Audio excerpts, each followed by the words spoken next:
In the aftermath of Darth Vader's defeat to Obi-Wan on Mustafar, Vader and his master Darth Sidious had to accept an undeniable truth. For all of Vader's actions immediately after his fall, including his slaughter of the instructors and younglings at the Jedi Temple, force-choking Padme on Mustafar, and his brutal duel against his former Jedi Master, Vader hadn't yet awoken the full power of the dark side within himself by the end of Episode 3. For Sidious, he had to admit he failed to see just how vulnerable Vader was when he was defeated on Mustafar, a product of his being between worlds, not having yet fully embraced the dark side and still clinging to some aspects of the light through his former identity as Anakin Skywalker. Even Vader was fully aware of the fact that the man who existed during and after the events of Mustafar was in a precarious position with the Force. He knew he hadn't yet felt the true power of the dark side, and even if he could, he wasn't confident he could sustain such power. Therefore, the question must be asked: at what point did Vader fully embrace the dark side, feeling its true power and unlocking the incredible potential within him that would fuel his actions throughout the Imperial era? In this video expose, we'll look at the novel Dark Lord: The Rise of Darth Vader and explain the moment Vader felt the true power of the dark side for the first time, and how the Sith Lord reacted to it.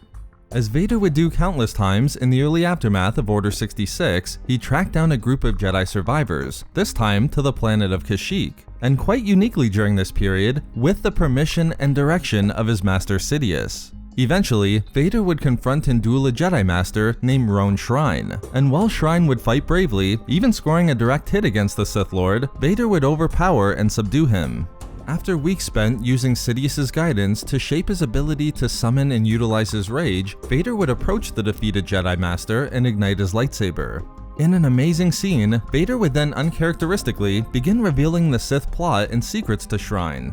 For example, he would explain that it was the now Emperor Palpatine who was the Sith Lord Sidious who had been hunted by the Jedi for years.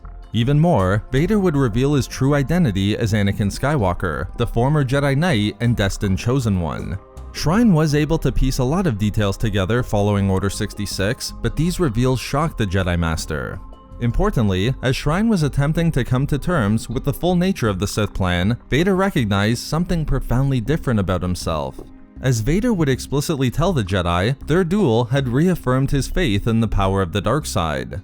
But what Vader would keep to himself was even more important. Since his defeat on Mustafar, Vader had been unable to control his bloodlust, wishing to focus solely on finding the Jedi and eradicating those that remained. This was one of the primary barriers that prevented Vader from fully connecting to the dark side and reawakening the power within him. And now, with a subdued Jedi at his feet, the weeks of lessons and efforts from Sidious had paid off. Vader was surprised to find that his bloodlust had been satisfied, replaced with a desire of a different kind. Vader now felt in control of himself in a way that he never experienced before, enjoying a self-possession that even Anakin hadn't achieved. He could now feel the power of the dark side surging through him in a way that was new to him, feeling as though he was being assaulted by an icy torrent. For Vader, it was as though he had finally stepped into a new world, where he crossed an invisible barrier that allowed him to experience the full power of the dark side.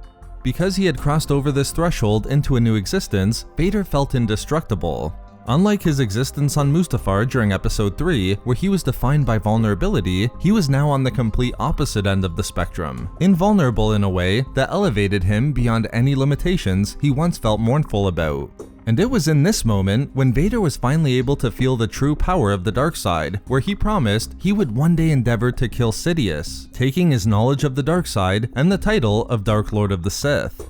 Vader would eventually kill the Jedi Master Shrine, but the Battle of Kashyyyk had been a defining moment for him, one that was obvious to both Vader and Sidious. While Sidious would mark this as the moment to begin Vader's true apprenticeship, Vader recognized it was the end of Anakin Skywalker, who was now only a distant memory. Further, Vader recognized he now truly belonged to the Sith Order and needed only the dark side going forward.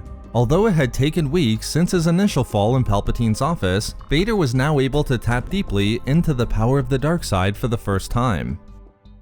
So there we have it, the initial moment Vader felt the true power of the dark side. Thank you very much to all of the Patreon members of Star Wars Reading Club, as your support is so greatly appreciated. If you'd like to support us on Patreon, you can find a link to it in the description below, along with all of our social media links and a link to our Star Wars gaming channel. We love making these videos, so why not subscribe for more fun Star Wars theories and discussions. Also, if you enjoyed the video, think about giving a like or leaving a comment. If not for me, for potential.